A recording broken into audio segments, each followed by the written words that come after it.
evening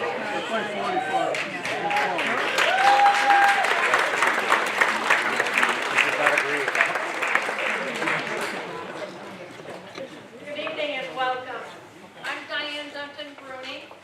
I'm board chair and president of the Sebago Lakes Region Fuller Center for Housing. I hope you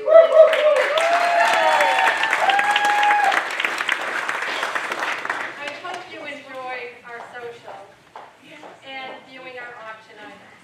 And I want to thank everyone who donated either online or in person for the wonderful items that we have. We have a great evening planned. Before we have a wonderful meal together, I'd like to recognize the committee members who have volunteered countless hours in planning this event. They started last March. Please stand. Tom Ewitt, committee chair.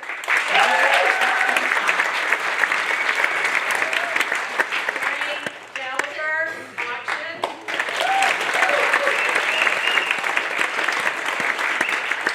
Dory Matson, decorations.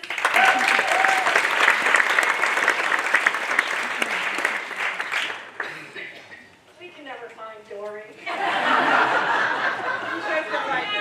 We lost her at the window summer fest one year. Debbie Cassidy,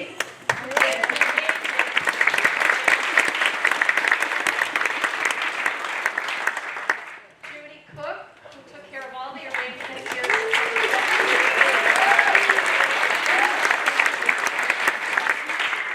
And Claire Crocker, who wasn't able to be with us this evening, but did a lot behind the scenes. I also want to thank our major sponsors, St. Joseph's College, for hosting this event.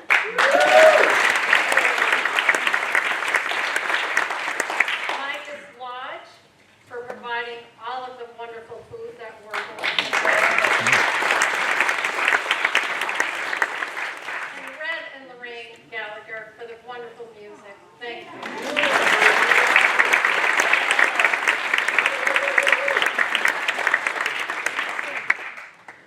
The silent auction will close at 6:45.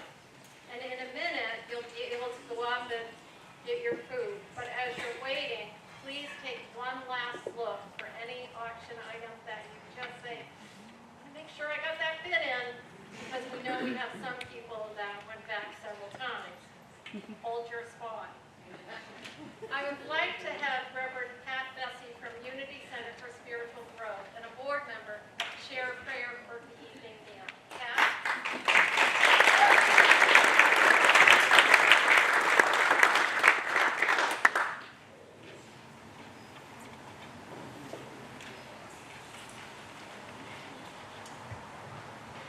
I would invite you to join me as we take a breath in. Think of the people that are sitting at your table, those that you may know, and there may be some that you don't know yet, but you're about to know. And we just give thanks. Our hearts are full as we come together to celebrate this time, to celebrate Sebago Lake Region Fuller Center's 5-year anniversary, and for all that has happened in those 5 years. But I also want to take a moment to remember and to send out our thoughts and prayers to all the people right now that are dealing with a horrific storm that has battered our southeast, southwest, and coast. And know that there are so many people right now that would love to be sitting here having a wonderful meal. So we just give thanks that we have the opportunity to send prayers to them and whatever else is needed as we hear. And we just say thank you, thank you, thank you for this opportunity to be here, for the food that we're about to partake of, for the evening that we're about to engage in. We are blessed beyond measure. And so for that and so much more, we say thank you, God, and so it is. Amen. Amen. I think you passed those words.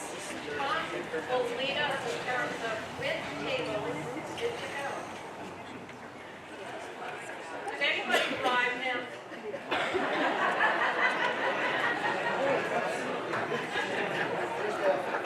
Whoever has bought a ticket, and I'm not giving up, but I think the best thing to do is to have 4 tables. You can go on both sides of the buffet. So if table 1, 2, 3, and 4 would start us off, that would be great. And then we can start from there.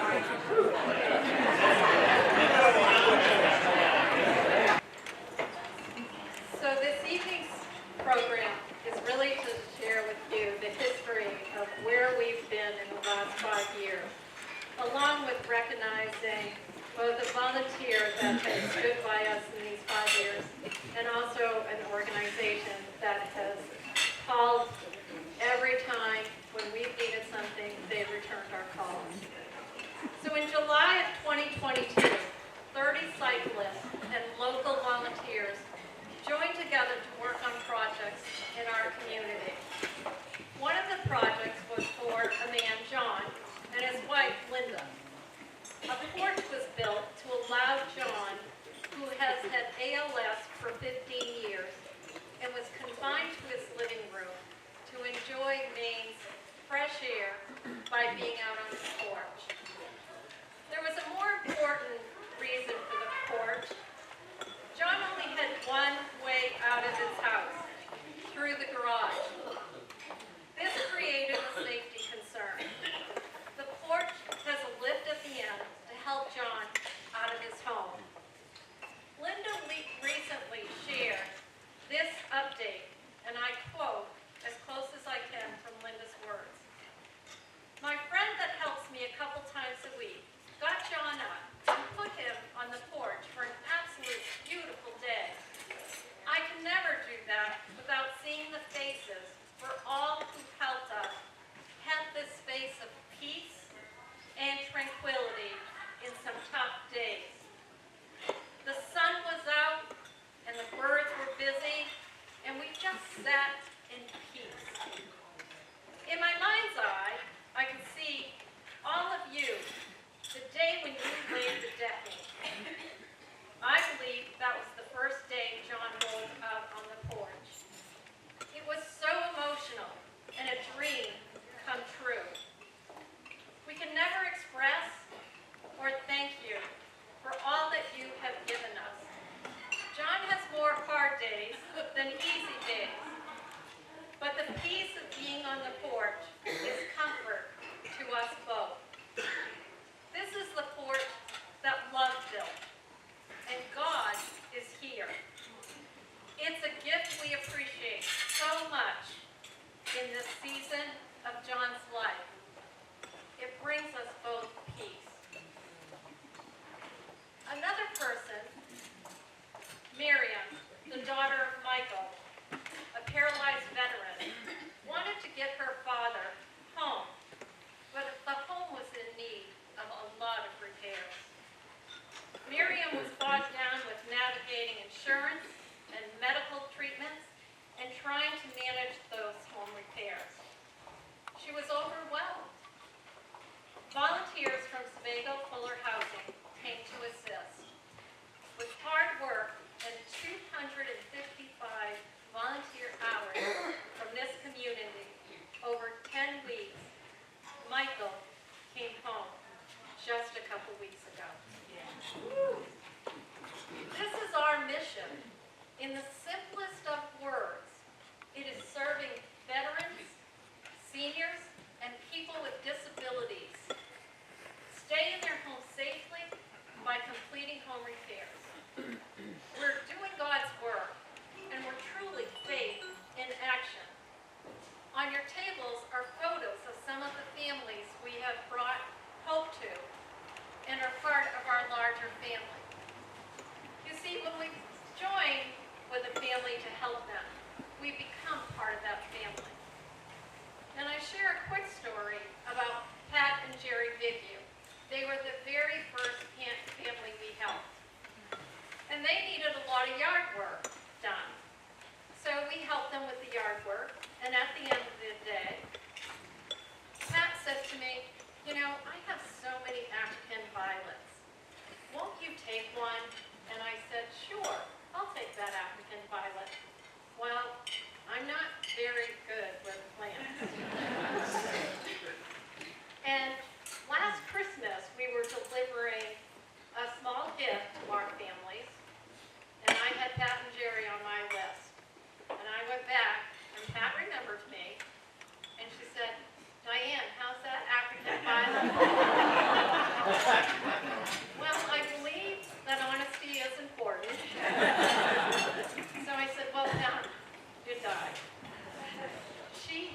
many African violets in her house. She said, I want you to have another one. Nothing was stressing me out. Forget tonight. So I said, okay, I will take one, but I need a big one. So I was looking at that African violet before coming here tonight. It has bloomed and bloomed. And that's part of the love that we have for the families, but the families love for us. I want to back up a little bit and share how we began.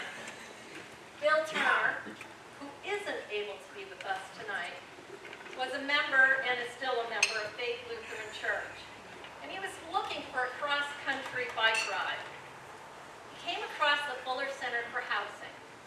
The Fuller Center holds annual short and long distance rides. And cyclists ride, and they ride a few days, and then they stop in a community along the way, and they either repair a home or they build a home. And then they get back on their bikes and they continue on. After riding in 2018, Bill approached his church and asked if they would consider starting a Fuller Center in this community.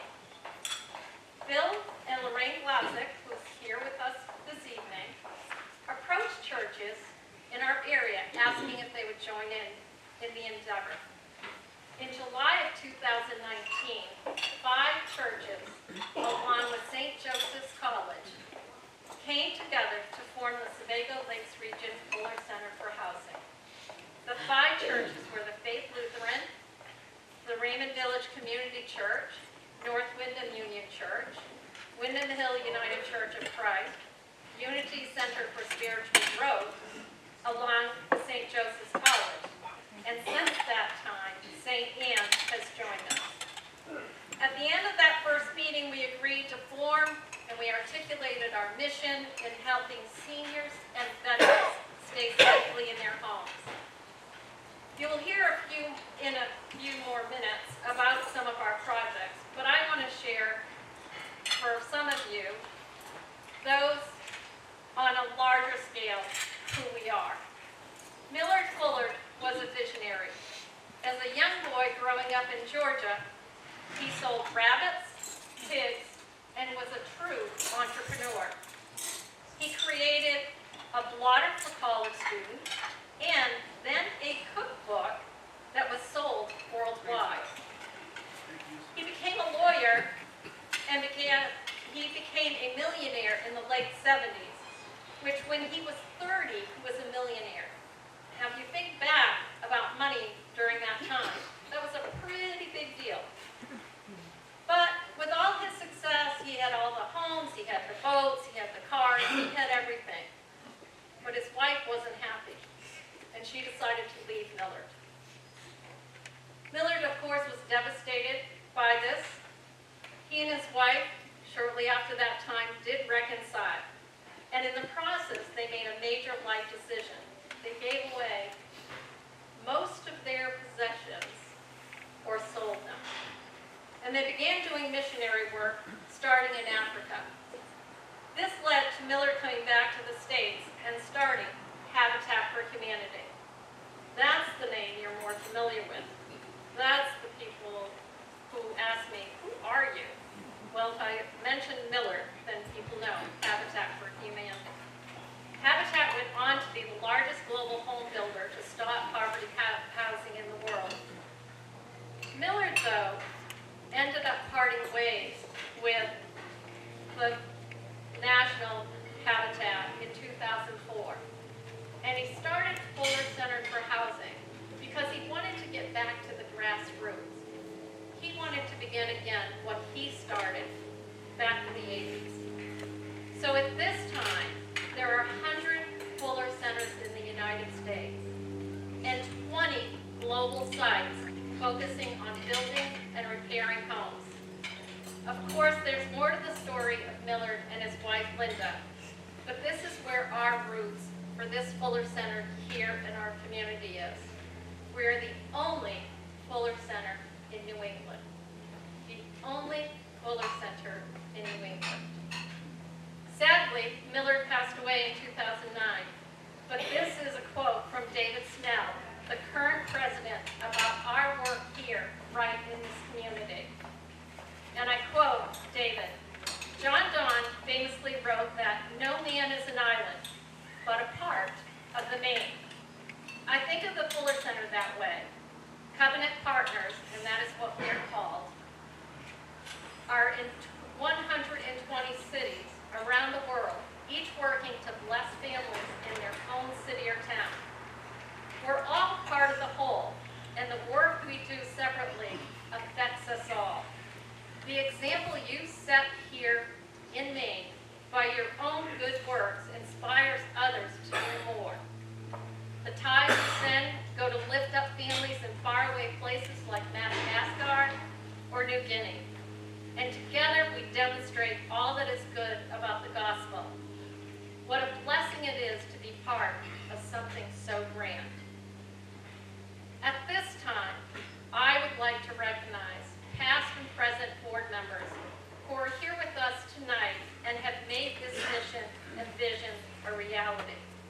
Please, past and present board members, stand and be recognized.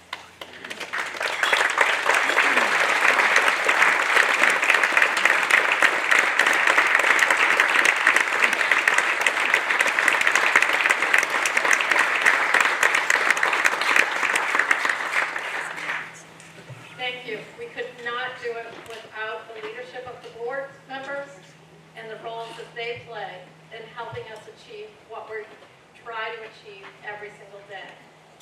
Now I'd like to turn our focus to the volunteers who have helped make this possible. I'd like to introduce Pat Bessie once again, Chair of our Volunteer Committee, and Jim McBride, Chair of our Family Committee. Pat and Jim.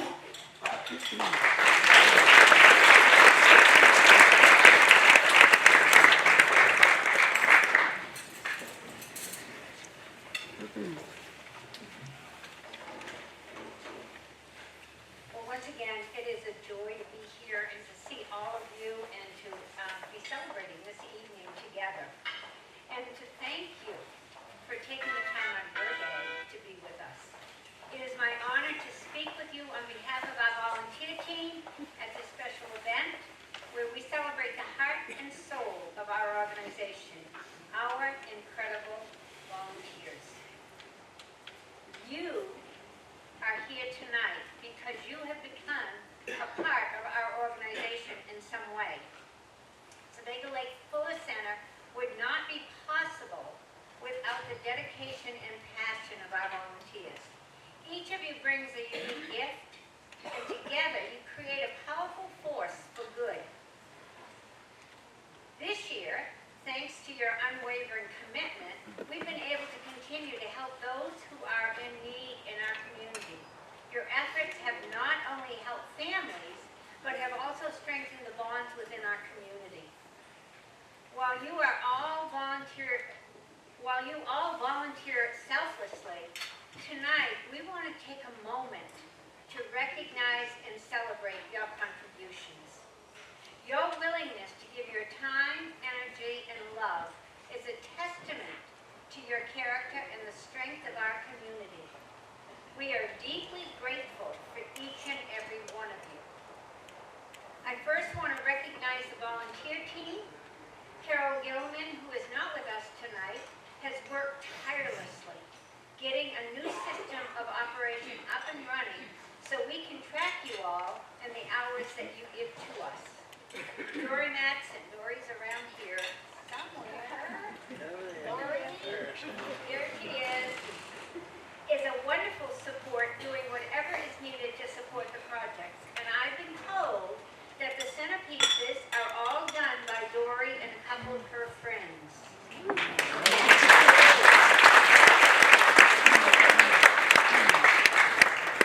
And now, for all of you who have served this organization at any build or in any capacity, would you please stand? And I'm going to ask all the contractors in the room also to stand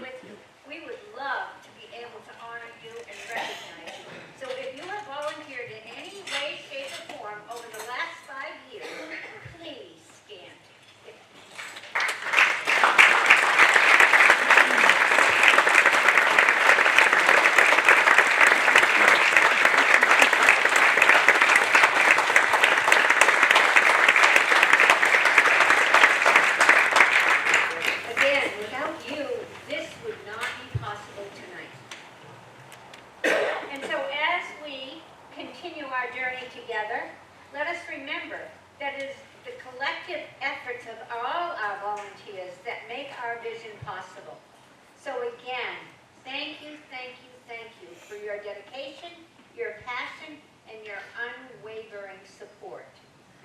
And now, I would like to turn it over to Jim McBride, who works tirelessly, oh my goodness, as our treasurer and organizes all that is needed for any project we undertake.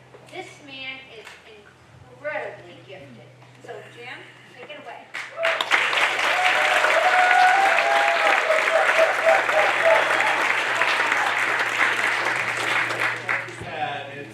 It's really an honor and a pleasure to be here tonight. You know, I was thinking earlier, I know a lot of you, and I've worked with a lot of you, and you know, there's 150 people here or something. I don't know that I know half of you, but I probably know a third of you, and it's just so fun to be able to look around and see familiar faces and to see hardworking volunteers that have always been willing to accept the call and to come out and to help us.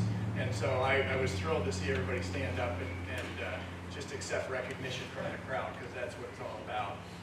Diane had asked me to just speak for a minute or two about some of the projects that we've done. And she's already mentioned a few. I've got, I think, 5 pages single-spaced, so it's not too cold, you know, but I have a sweater, so. No, I'm not going to go over all that, but I did just want to share, I'm kind of a numbers guy, and those of you that know me know that. And I have a spreadsheet right here, so you can see my spreadsheet. I think it's interesting just to look back. 5 years we've been doing this now. We started in 2020, and probably most of you remember 2020. There was this little thing called COVID, you know, and the pandemic. So in 2020, we were brand new, and we did 4 projects that year. They were all outside because we couldn't go into people's homes, you know.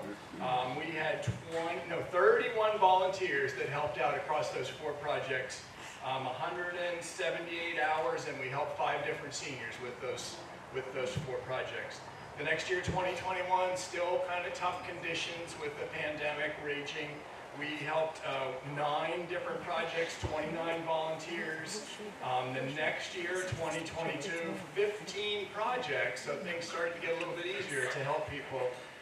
We had 42 volunteers, over 900 hours worked that year to help in people's homes. We helped 17 different seniors and vets. In 2023, last year, we did 18 projects. So you can see we're kind of growing here along the way. We had 46 volunteers, almost 1,900 hours, so a lot of time last year, helping 24 different seniors.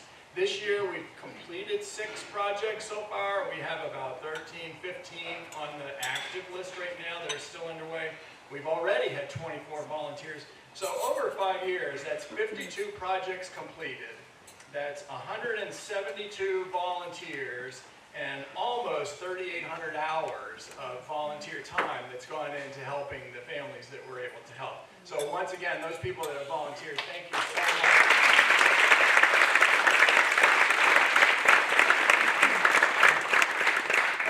Tonight, what we're here to do is to thank the volunteers, and we also want to recognize one volunteer with the William Turner Volunteer Award. If you haven't looked through your program yet, there's a whole page that talks about Bill Turner. And as Diane said, he's not able to be here. He's with his family out in Utah. But he's the guy that really got all this started, he and Lorraine. And unfortunately, he's not here. But we talked with him about this, and he was very proud and frankly honored to be the namesake of this award. So the award is presented to a volunteer who demonstrates the commitment to our mission, is always willing to help with local projects, and has an impact on the families that we serve. So this is the first year of doing this. Please help me in congratulating Alan Sample as our...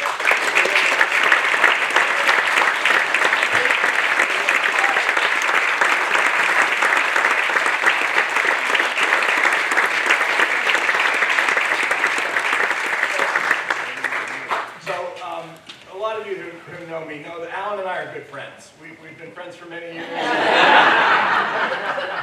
Friends for many years, whether he's willing to admit it or not. And honestly, at this point, I see you at least 3 times a week, maybe more. I didn't make this selection. You know, I wasn't gonna go there. Our volunteer committee recommended Alan as the award winner for this first year award. Our board of directors voted unanimously to recognize Alan Sample with this award. Let me just share a couple of tidbits, if you will. Alan is an incredible volunteer for us. He has volunteered over the past 4 years. I don't think you were involved the first year. No. But over the last 4 years, he's volunteered on 12 different projects for us and had racked up close to 250 hours of volunteer time with our organization. So I just wanted to read through the names of the projects because many of you will recognize these names. He spent a lot of time working on John and Linda Gregoire's project. He also helped us last year. We did a lot of work for Ted and Marie Bishop, for Phil and Lois Oldenburg, for Sally Swayze, for Ellen Huber, for Chandler McFarland, for Michael Porter, for David Patry, for Tiffany and Ryan Stewart this year. Alan was there almost every day. For Miriam and Michael Riley, the last project that we just finished up, Alan was there a lot. He helped us years ago on the Wyndham Pavilion project. Many of you helped with that. We built a new pavilion for the town down near the fire station. And he's helped with PowerServe, the volunteer event here in Wyndham, for several years as well. So 250 hours. This guy's an incredible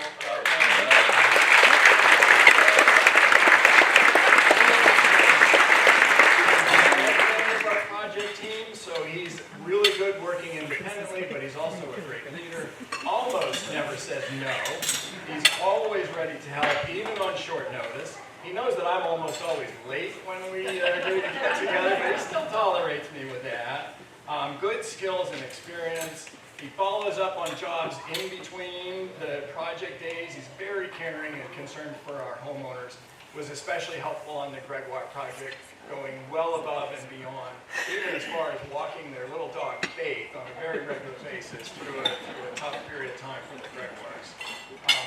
So in addition to Fuller, Alan is also very active in our church community, doing the choir, the special events, volunteer work days. He's a tireless community service. He volunteers for the Presumpscot Regional Land Trust with me.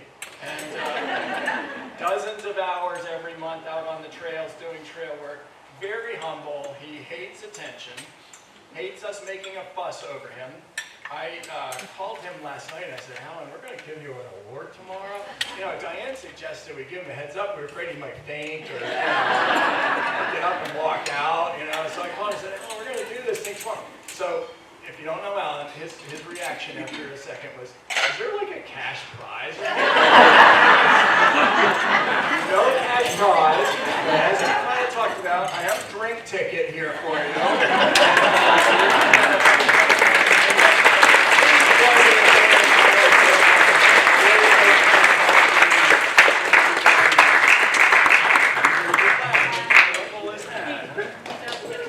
Does get a plaque.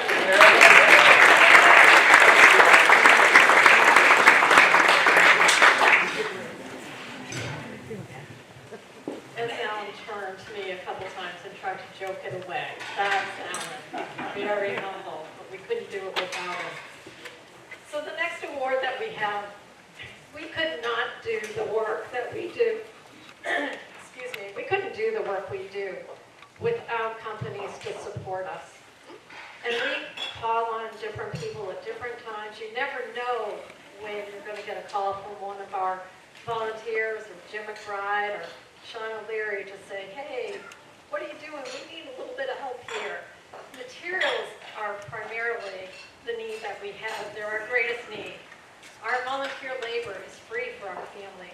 It's the materials that we really need the help with. So with that this evening, I'm going to invite Sean O'Leary to come up and share with us who we are honoring this evening. Sean?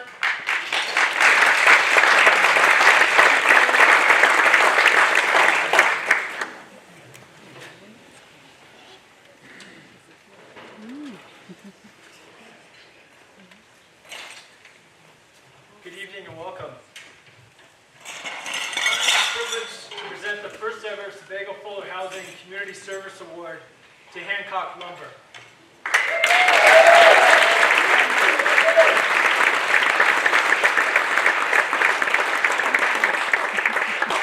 I'd like to start by saying a few words about some history about this impressive local Maine company.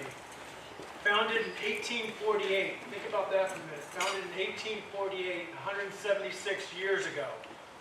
Hancock Lumber is the 7th generation family-owned and family-led business.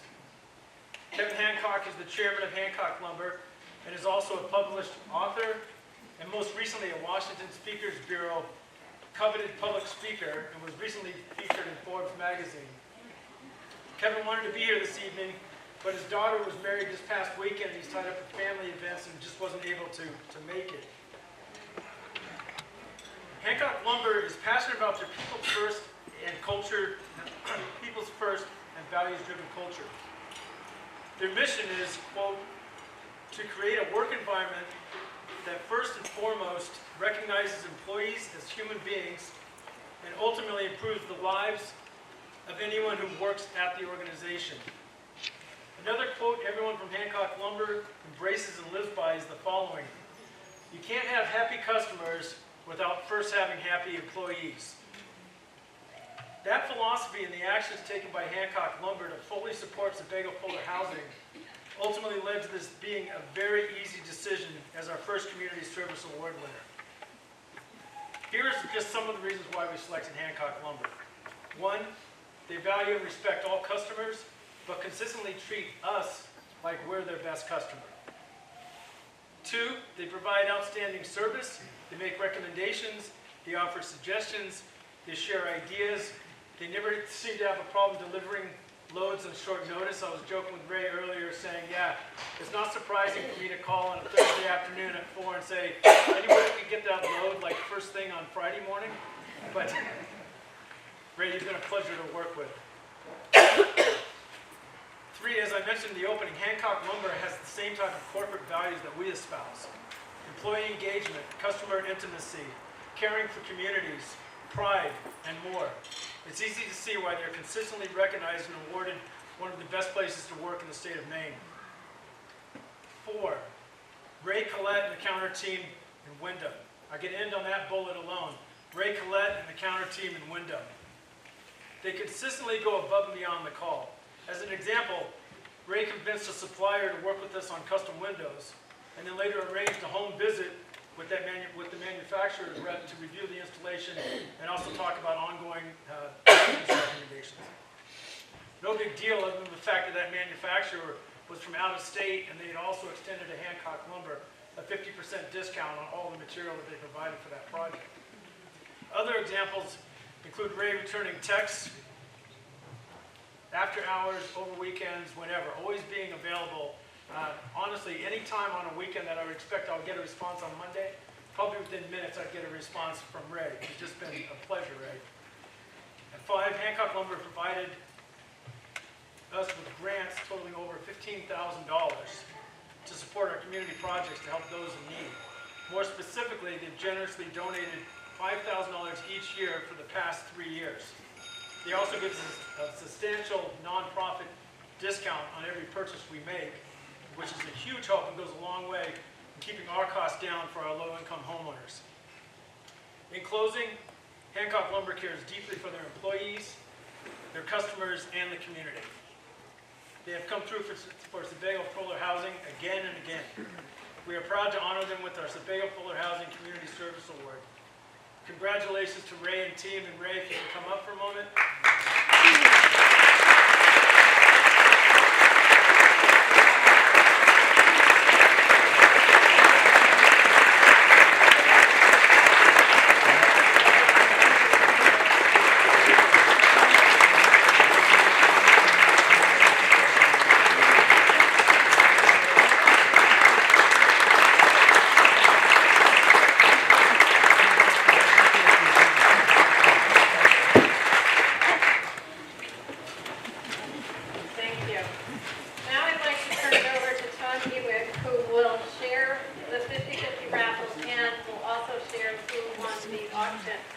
And I know it's chilly, as we begin wrapping up, we do have a special surprise after Tom closes the auction items out. So please hang in there. It's a little bit longer.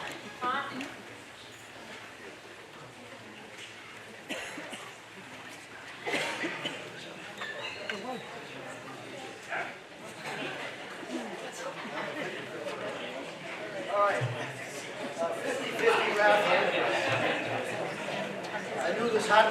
something. So, anyway, we collected $1,000. The lucky winner will get 500. So, Judy, grab a ticket.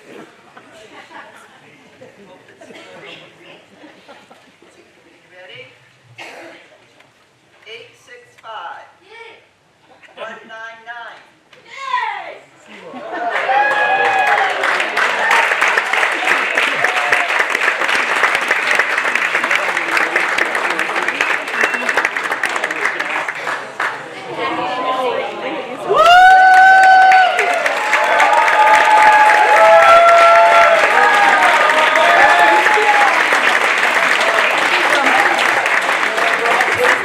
We really appreciate it. We thank you so much. Really appreciate it.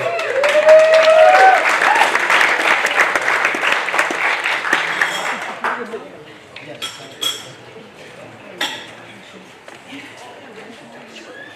Okay. So, first one is for the craft item for Ashley Caswell. It went to Ann Baker. Next one is painting, Black Bay Grove, donated by Rick Small, went to Mallory Ross. The punch pass and shirt, donated by PNF, went to, oh, no bid on that one, sorry. No bid. The next one was a Randy Worcester Street, $50 gift certificate went to Willie Baxter. Then we have a Trafalgar Grill Kit, donated by Cook's Ace, went to Joe Hartwell. The scissor hands, $25 went to Catherine Caswell. The two-piece pottery by Carol Bailey went to Sarah Bronson.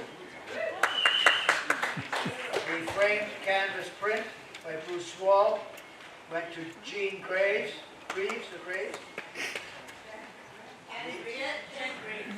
Jen, sorry. And we have a handmade cigar box, a guitar ukulele, donated by Ray Sylvester, went to Randy Perkins. The gift basket from Sebago Brewing Company went to Dot Regan. The Sea Dog tickets went to Ann Ewick.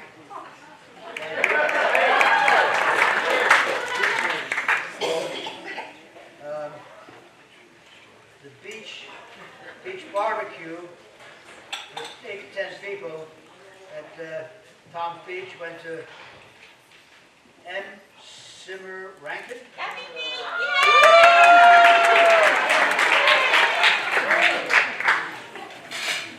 The hole in the wall, the pastel painting, went to Tim Graham.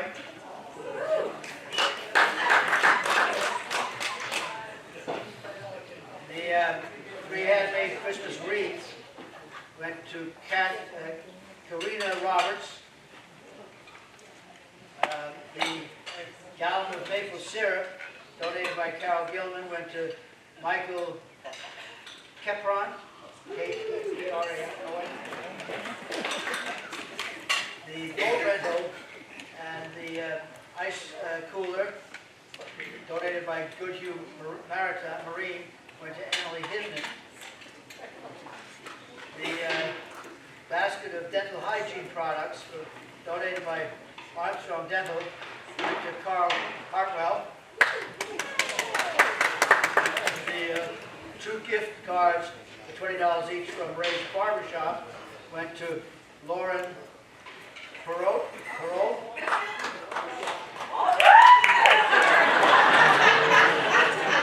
The Steve Hobson photo went to Jim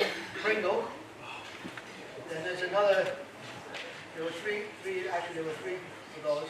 The second one went to Ed DeLong. And the third one went to Tim Graham. Now, I don't know which of the ones went to which, but just sort it out. Then we had a paper mache crow, went to Ruth Kepron. The gift cards for Amados went to Beth Lewis. Oh, Betty Lou, sorry, Betty Lou. And the gift basket from Elysian Aesthetics Spa went to Victoria Reynolds.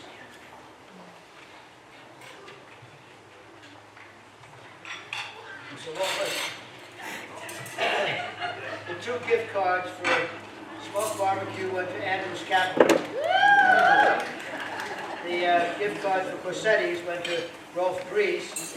The barbecue and 2 nights at Turtle Cove went to Jen Greaves.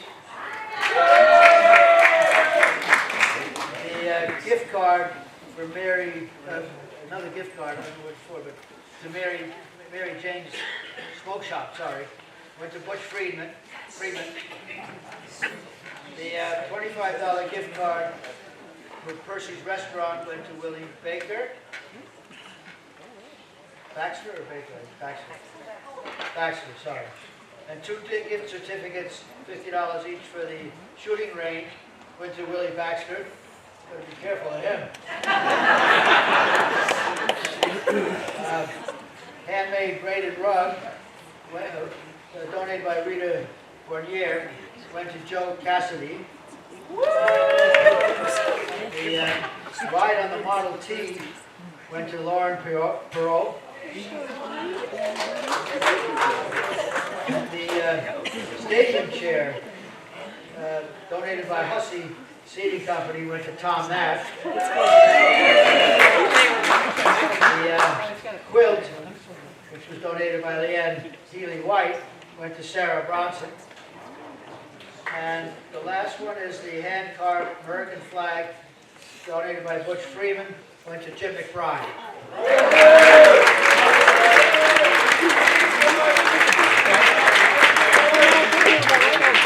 want to thank you all for making this evening such a success.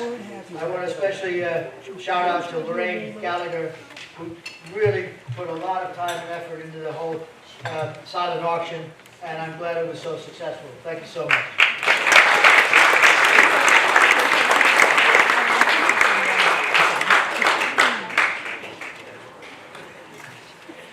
Quickly, my closing comments. I want to thank all of the committee members once again for making this such a success. And I also want to thank the 3 individuals that made the donation on your table. It's Dory Matson, Sharon, and Rose. They